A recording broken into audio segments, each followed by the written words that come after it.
Just recall दो schedules होते हैं हमारे सीए एक्ट में, the first schedule and the second schedule. First schedule की गलतियां माफी लायक होती है, सेकंड शेड्यूल की गलतियां सीरियस होती है, वहां पर आपको डिमांड भी किया जा सकता है मेंबरशिप से।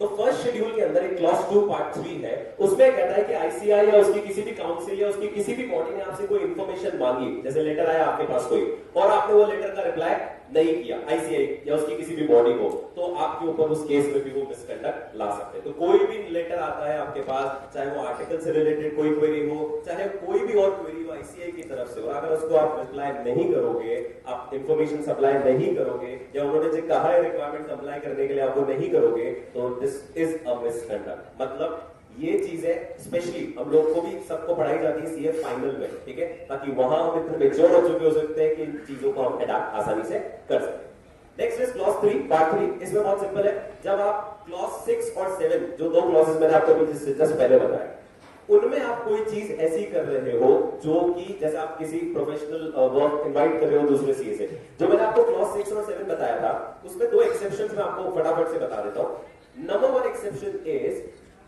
आप सोलिसिट कर सकते हो, किससे? जैसे मैं अभी इस गैदरिंग को बोल सकता हूं if you have some work kindly refer it to me, तो एक मेंबर दूसरे मेंबर को क्या कर सकता है? सोलिसिट कर सकता है, उसको मिसकंडक्ट नहीं माना जाएगा।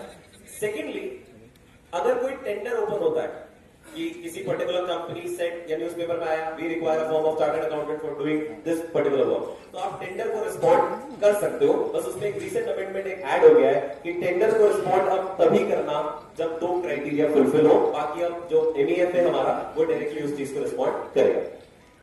चार्टर्ड अकाउंटेंट हस्बैंड या another example I can give, just add on to that. Let's suppose someone is going home. Let's suppose I'll go home today, and since we were busy with this national conference, so I went 4 a.m. yesterday home. So my wife was very angry.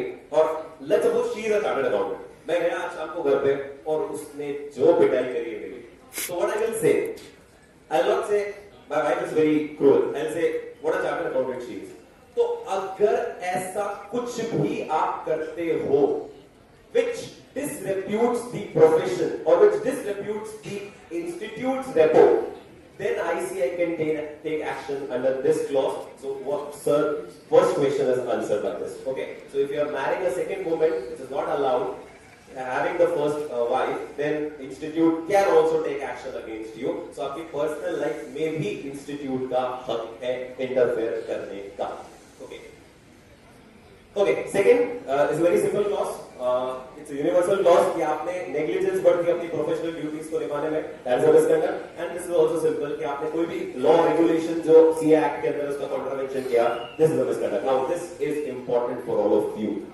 This has been emphasized by ICI every year. Just listen to this, and if you want to know it, you note it down.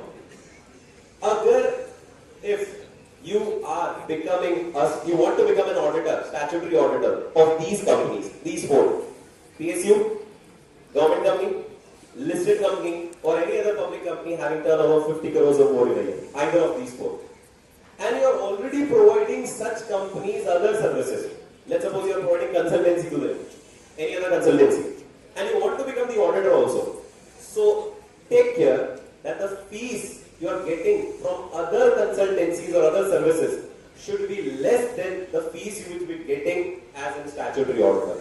तो अगर statutory auditor की जो fees decide हुई आपके और client के बीच में statutory audit की वो 10 लाख रुपीस है, और other services से आप जो पैसे ले रहे हो उससे वो 11 लाख रुपए है, institute said you are not allowed to take this statutory audit in your name or in your firm's name, क्योंकि इससे आपकी independence hurt हो सकती है.